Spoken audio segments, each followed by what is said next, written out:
wameleta heshima. Kumla binadamu sio story, ila story binadamu kumla simba. Tena idara ya sheria ya klabu ya Yanga imedondokea pua. Kesi ya mahakama ya mwanzo huwezi kupeleka mahakama kuu. Ile jina ukiliona watu wanashindwa kulitamka, lakini rahisi sana. Unatamka hiyo Golden. Unakuwa timu ya kwanza Ulaya kuchukua makombe yote ya UEFA. Okay. Mechi ambayo tulihisi kama Atletico watakaza. Ukifanya vizuri kuna watu watoishi vizuri pia.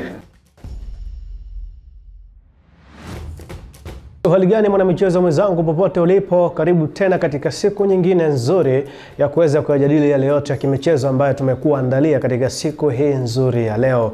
Yapo mengi kweli ya hapa nyumbani na nje ya mipaka ya Tanzania. Hapa nyumbani tunayo taarifa mara baada ya klabu ya Yanga hapo jana kutoa kombe la Muungano.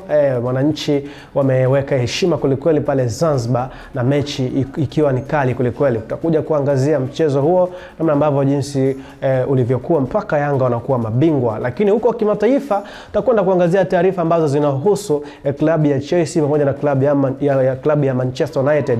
Unaweza kusema mashabiki wa Chelsea na Manchester United wiki hii wote wamekenua meno. Nini ambacho kimetokea? Basi tutakuja tujadili kwa karibu katika mchezo huo. Kukumbusha tu mimi ni Kiepo Benedicto, mwenzangu hapa ni Joakim Moshi. Tupo hapa kujadili yale yote ya kimichezo. Ungana nasi mwanzo mpaka mwisho. Yes, karibu sasa tuanze kuiangazia leo yote ya kimichezo ambayo tumekuandalia katika siku hii ya leo. Kabla hatujaanza kuiangazia yale ambayo tumekuandalia, basi nikukumbusha tu nguvu kubwa hii ambayo tunayo hapa tunapewa na kampuni ya maji safi na salama Mega Purified Drinking Water, ambayo imekuwa ikihakikisha mkazi wa Dodoma unapata maji yaliyo safi na salama katika nyakati zote. Kwa hiyo unachotakiwa kufanya ni kupiga simu tu kuuliza Mega Purified Drinking Water wa mahali walipo, basi watakuletea maji mpaka nyumbani kwako kwa mkazi wa Dodoma. Sasa tuanze rasmi kuiangazia leo yote ya kimichezo ambayo tumekuandalia, tukianza na hapa nyumbani. Bwana, hapo jana wananchi Young Africans wamefanikiwa kuwa mabingwa wa kombe la Muungano mara baada ya kuifunga JKU katika mchezo wa finali bao 1-0, bao pekee la Maxi Mpia Nzengeli. Young Africans katika nyakati ambazo walihitaji kupata matokeo wakaenda wakapata matokeo na wametoa kombe, wameleta heshima. Yanga ni timu kubwa kwa kile ambacho walikifanya jana, japokuwa ni ushindi mwembamba, ila ile ni finali.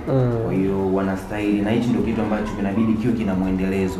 Unapokuwa na timu kubwa, chukua kila kitu ambacho kiko mbele yako. Hata ikiwa ni kombe la kuku, chukua. Huwezi kujua kitakusaidia wapi. Kwa sababu sasa hivi zile medali watu tayari washazivaa, japokuwa watu wanasema za bahati sijui za nini, ila lakini wanazo. Wanazo. Kwa hiyo Yanga walichokifanya ni timu kubwa. Ina maana Simba kumla binadamu sio story, ila story binadamu kumla simba. Kwa ina maana kama jana Yanga angefungwa na JKU ni story kubwa sana. Umeona mji ulipopoa. Kwa hiyo ongera Yanga wamestahili. Sawa. Tutazungumza Yanga ambao kwa sasa wakirejea wana makombe mawili mkononi, kwa maana ya NBC Premier League pamoja na kombe la shirikisho la CRDB, na haya ni makombe ambayo pia walitoa msimu uliopita. Wanaingia katika vita ya kuyatetea. Vita ni vita, na sasa hivi bahari ishachafuka. Ukiangalia kwenye NBC unaona kabisa watani wenyewe hawako mbali. Ukiangalia kwenye CRDB pia unaona mtani naye hayuko mbali. Kwa hiyo kuna kikwazo kwenye haya makombe mawili, bado kuna kikwazo mbele ya Yanga. Kwa hiyo kikubwa achange karata zake vizuri, na uzuri pia unataka kuangalia kwenye mashindano kuna wachezaji ambao hawajatumika kabisa. Hujamuona Prince, hujamuona Chama, hujamuona Pakome japokuwa ni majeruhi. Kwa hiyo wana energy wale wachezaji ambao watakuja kuwasaidia huku bara. Kwa hiyo Yanga inabidi pia apambane. Maana nimekwambia Yanga ni timu kubwa. Kila kitu ambacho kiko mbele yake inabidi afanye juu chini, afanyaje? Akichukue. Ila tukirudi kwenye NBC na CRDB kuna kikwazo. Kuna mkubwa mwenzake bado. Sawa, tunazungumza katika nyakati ambazo tunatarajia ushindani wa ligi kuu NBC Tanzania bara utarejea upya. Kwa nini? Subiri hapo tutakuja kuambia kwa nini ushindani wa ligi kuu NBC Tanzania bara utarejea upya wakati wa Simba akiwa ameanza kampeni yao ile ya ligi kuu NBC Tanzania bara dhidi ya Mashujaa. Bwana, tukiachana na taarifa hiyo ya kombe la Muungano, rasmi CAS kwa maana ya mahakama ya usuluhishi wa masuala ya soka imetoa taarifa ya kwamba imetupilia mbali rufaa ya klabu ya Yanga ambayo waliomba wasicheze mchezo nambari 184 kati yao dhidi ya watani wao Simba katika mchezo wa ligi kuu ya NBC Tanzania Bara. Hivyo baada ya kutupilia mbali shauri hilo, ni rasmi sasa wamewataka bodi ya ligi na mamlaka za soka nchini kuendelea na utaratibu wa kupanga tarehe upya ya mchezo huo. CAS ni kama wamewashtukiza hivi Young Africans, na katika nyakati ambazo unaweza kusema tena idara ya sheria ya klabu ya Yanga imedondokea pua. Sahihi na sheria inafuata mkondo. Ya Yanga walijitahidi, walipeleka kesi yao CAS, na CAS wamefanya maamuzi ambayo kwa mimi hapa naona ni sahihi, kwa sababu kesi ya mahakama ya mwanzo huwezi kupeleka mahakama kuu. Lazima atakwambia rudi kwanza. Kwa hiyo Yanga wenyewe watachojilaumu ni kukurupuka. Ninaweza kusema ni kukurupuka, kwa maana wangeweza hili swala kulimalizia kwanza kwenye bodi ya ligi ama na mamlaka za ndani.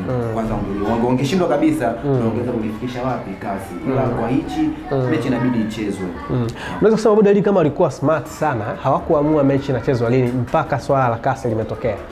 Hivi vitu vitaka kuangalia ni vikubwa, ila kwa sisi ambao tupo nje tunaweza kuona vidogo, ila vitu ni vikubwa. Bodi ya ligi nadhani wanajua nini wanachokifanya. Ndio maana hata Yanga walipopeleka barua CAS, kuona bodi ya ligi sijui kuongea nini wala kuona walijua kitu gani kitachotokea. Ndio hicho ambacho kimetokea. Kwa hiyo sasa hivi bodi ya ligi anakuwa na nguvu kuliko Yanga pia, kwa sababu anajua wewe unaenda wapi tena. Kama ulipoenda juu amekwambia rudi kwangu. Kwa hiyo ni lazima tufanyaje? Mchezo na hapa wanaweza wakapanga wao kwa kujisikia tarehe watacheza lini. Kwa hiyo mechi lazima ichezwe. Sawa, najaribu kufikiria zile nguvu na energy iliyotumika na viongozi wa klabu ya Yanga kuwaaminisha mashabiki wao kwamba hawatocheza mchezo nambari 184 leo wakipangiwa tarehe. Unaona Young Africans wakikubali kucheza, maana ya namna ambavyo hali ilivyo, imekuwa ni hali ya kuvutia pia, kwa sababu mashabiki pia walishasema mara kadhaa hawezi kucheza mechi. Viongozi wakubwa akiwemo makamu wa rais wa klabu ya Yanga Arafat Haji pia alinukuliwa mara kadhaa kusisitiza kwamba wao hawatocheza mchezo nambari 184 dhidi ya Simba. Kwa sasa bodi ya ligi ikipanga tarehe, unaona Yanga wakikubali kwenda kucheza kwa hichi ambacho kimetoka CAS, Yanga anapa kujitetea tena. Yaani ni lazima tu watacheza. Hapa kilichobaki ni kwenye bodi ya ligi. Yaani watoe tarehe ya mchezo ambapo utafanyika.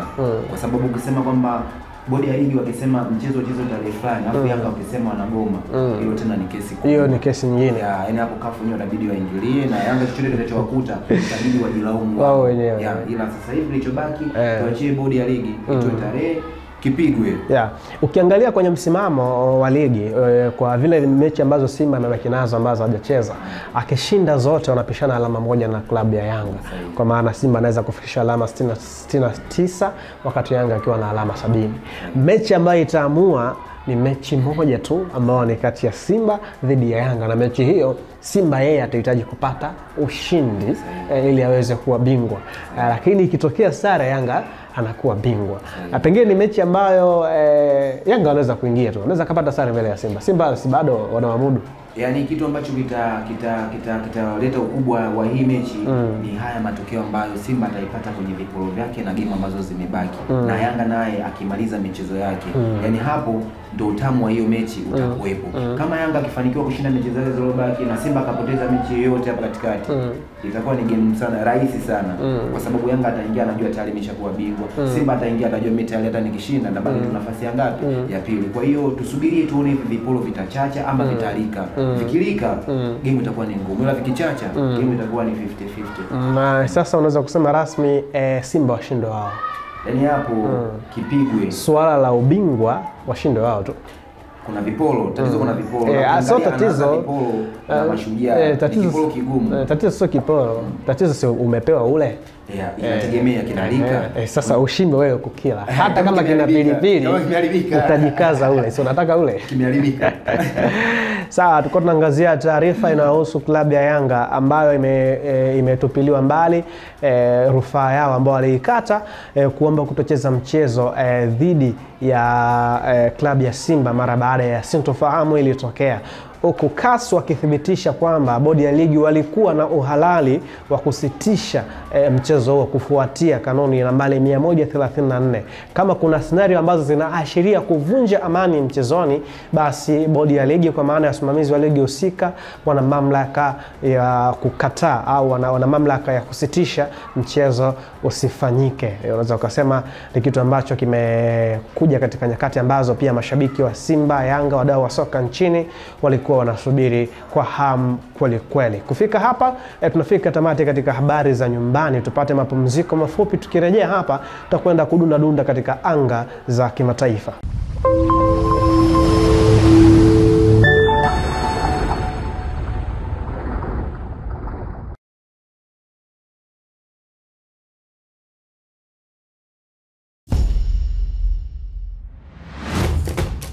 Yes, tumerejea tena. Sasa tuanze kuangalia yale ambayo tumekuandalia katika uga wa kimataifa. Na kabla tujafika katika anga za kimataifa, ni kukumbusha tu nguvu hii kubwa tunaendelea kupewa hapa ni kutoka kwa Mega Purified Drinking Water, ambao amekuwa ni wadhamini wetu wakihakikisha kwamba Sports Recap inaweza kupatikana kwa energy na nguvu zote. Sasa bwana, twende tukaangalia yale yote ambayo tumekuandalia ya kimataifa. Mwisho ni shabiki wa timu gani? Chelsea au Manchester? Mimi Manchester siwapendi. Nikisema Manchester siwapendi, unajua ni shabiki wa timu gani? Wa timu gani? Sema. Mimi Zegana. No cup. Hamna kikombe. Hapana, msimu hujaisha. Msimu umeshaisha. Tunaenda shughuli inaenda kuisha. Yaani hauna FA umetolewa, EPL umeshashindwa tayari. Carabao tayari umeshashindwa. Una nini kilichobakia? Malizia. Kupindwa meza.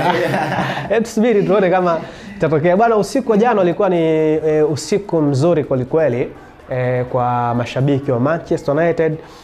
Lakini mashabiki pia wa Chelsea walikuwa katika mchezo wa kwanza wa mkondo wa kwanza wa nusu finali ya UEFA Conference League. Walikuwa wanacheza dhidi ya Yo Golden. Ile jina ukiliona watu wanashindwa kulitamka, lakini rahisi sana. Unatamka Yo Golden. Kinywa Mega. Yes, Chelsea wakiwa ugenini walipata ushindi wa mabao 4-1 dhidi ya Yo Golden katika mchezo ambao mashabiki wa Chelsea wanafahamu shughuli imeisha, na mchezo wa second leg kwa maana ya wiki ijayo basi utachezwa pale kwenye uwanja wa nyumbani, ambapo Chelsea watakuwa pale darajani kucheza dhidi ya Yo Golden katika mchezo wa marejeano. Katika kiwango bora kabisa Sancho katika ubora wake, lakini Nicholas Jackson pia akifunga magoli mawili katika ushindi huo wa mabao 4-1. Chelsea katika ubora wake. Okay, ukitaka kuangalia katika wachezaji ambao wameongoza kusema sana ni Sancho. Jadon Sancho. Sancho na hichi ambacho anakifanya, sijui ni kwa nini Sancho huaga anawaka mwishoni. Kwa sababu ukitaka kuangalia hata kipindi yuko Man U kabla kwenda Dortmund kwa mkopo, alikuwa anafanya nyakati hizi ambazo una timu inahitaji matokeo, ndio kipindi ambacho Sancho anakupa kile ambacho timu inahitaji. Na ukitaka kuangalia Jackson ni mchezaji ambaye alipotea hapa katikati, sijui ni nini, sijui ni majeruhi au ni alilose confidence, ila kwa sasa hivi tunamuona na tunaiona na hichi kipindi wakitaka kuangalia wanaona kabisa sisi hatuna sehemu ambapo tunaweza tukasema hapa tunajivunia. Ni wapi? Ni kwenye Europa. Kwa hiyo nguvu zetu, akili zetu tunabidi tuzamishie huko. Kwa hiyo wakina Enzo, wakina nani wanajua wanachokifanya. Ndio maana umeona hata jana wamepata ushindi mzuri, na mimi naamini Chelsea anaweza akachukua pia. Kwa sababu ukitaka kuangalia Chelsea akichukua ile kombe ndio inakuwa timu ya kwanza Ulaya kuchukua makombe yote ya UEFA. Ukianzia Europa, UEFA Champions Conference. Kwa hiyo Chelsea wana hizo tabia ya kufanya kwenye mashindano makubwa. Kwa hiyo wanaweza wakapata chochote. Ukitaka kuangalia kikosi chao pia bado kina watu. Sio kwamba Chelsea ni mbovu kama wenzangu, wana watu. Kwa hiyo chochote kinaweza kikatokea. Na mzuri ukitaka kuangalia timu za Uingereza kwa sasa hivi wapo sehemu nzuri. Arsenal wako UEFA, Chelsea, Man U. Kwa hiyo wataogopa kuchekwa ile aibu hapo kukwepa ile aibu. Kwa hiyo Chelsea wamefanya vizuri. Wamefanya vizuri. Sawa, tunazungumza Chelsea ambao wamekuwa na msimu mzuri sana Enzo Maresca. Unaweza kusema kutoka mabadiliko ambayo yamefanyika, licha ya kwamba wanapambana kwa aina yake, lakini ni kikosi ambacho kinahusisha wachezaji wengi sana ambao ni wapya, na kocha Enzo Maresca amekuwa akifanya kazi nzito na kubwa kulikweli kuisaidia Chelsea. Pengine tunaweza kushuhudia Chelsea yenye ubora katika msimu unaokuja. sana. Kwa maana gani? Utaangalia hata Enzo ambao unamsemea wewe kaja msimu na timu utaangalia ina wachezaji wengi wageni, ila angalia mafanikio ambayo wameyapata. Kwa pale ndani tayari walikuwa wanamjua Enzo na bado ni mgeni, ila kwa Europa unaona kitu ambacho anakifanya na kukutana na wageni ambao hawamjui. Europa huko Conference League huko ni wepesi sana. Zile timu za kule ziletwe huko au chukue timu yetu tu moja kubwa tuipeleke kule. Yaani ni wepesi sana wale. Sio wepesi hivyo. Amebeba imani ya mashabiki wa klabu ya Chelsea kuelekea msimu unaokuja, na wanasema kwamba UEFA Conference League it is coming home. Mashabiki wa Chelsea wanasema inakwenda darajani msimu huu. Chelsea nimekwambia wana tabia za kuchukua makombe kama haya. Wakaangalia kipindi cha Mourinho, angalia kipindi cha nani huyo hapa Thomas Tuchel, umeona ili wanachukua ile makombe ambayo wewe mwenyewe wazani. Na Chelsea ni watu ambao huaga wanakatiwa matumaini, ila ni watu ambao wanashangaza pia dunia. Uliona walishangaza Munich, walikuwa na timu mbovu sana ila walichukua UEFA. Kwa hiyo Chelsea mimi naona msimu ujao ni timu hatari na timu tishio sana Ulaya. Sawa, tuombe uzima tuishuhudie timu hiyo tishio na timu hatari. Wakati mashabiki wa Chelsea wakiwa na furaha hiyo, hivyo pia mashabiki wa Manchester hii leo ndio ambao wanatamba na vurugu juu kweli kweli, wakiwa pale ugenini nchini Spain mbele ya Athletic Club wanafanikiwa kuondoka na ushindi wa mabao 3-0 katika mchezo ambao pia captain Bruno Fernandes katika ubora wake akiongoza Manchester United kushinda mabao 3-0, mechi ambayo tulihisi kama Atletico watakaza. Mwalimu tatizo kinachokuja sasa hivi kutisha ni mwalimu wa Man U. Leo mmeanza kumsifia kumuona leo anatisha leo. Tumemwona hata alipokuwa Lisbon kule Sporting CP. Yani alikuwa akikutana na hizi timu za huko Spain, unaona mpira unabadilika. Ni mtu ambaye ni mzuri sana kwenye mbinu. Kwa hiyo Man U hata kuangalia sasa hivi wanashinda kimbinu. Kwa mtu ambaye aliangalia mechi ya jana alikuwa anajua ile mechi hata kipindi cha pili Man U anaweza kupata goli, ila angalau walipoingia kipindi cha pili waliingia na plani tofauti kabisa. Wakaweza kulinda magoli yao 3 yale pale walopata na waweza kupata ushindi. Kwa hiyo Man U na wenyewe lazima wafanye vizuri kwa sababu ukifanya vizuri kuna watu watoishi vizuri pia. Of course katika hali ambayo pia itakuwa njema, wiki ijayo pia tutashuhudia second leg ya mchezo wa nusu finali ya kombe la Europa. Miongoni mwa timu unajua miongoni mwa nchi ambazo zina timu nyingi katika mashindano ya Ulaya msimu huu katika hizi hatua kubwa, basi unaweza kutaja Uingereza. Chelsea kwenye UEFA Conference League, Man U katika Europa League, lakini pia UEFA Champions League wako Arsenal. Lakini kwa hawa wawili Chelsea na Manchester United wana matumaini. Huyu mmoja huyu hivi ushasikia useme wanakuambia mgonjwa kapona afu daktari kafa. Kwa hiyo hawa ambao wako matumaini wanaweza wakafa afu akapona. Haya sawa.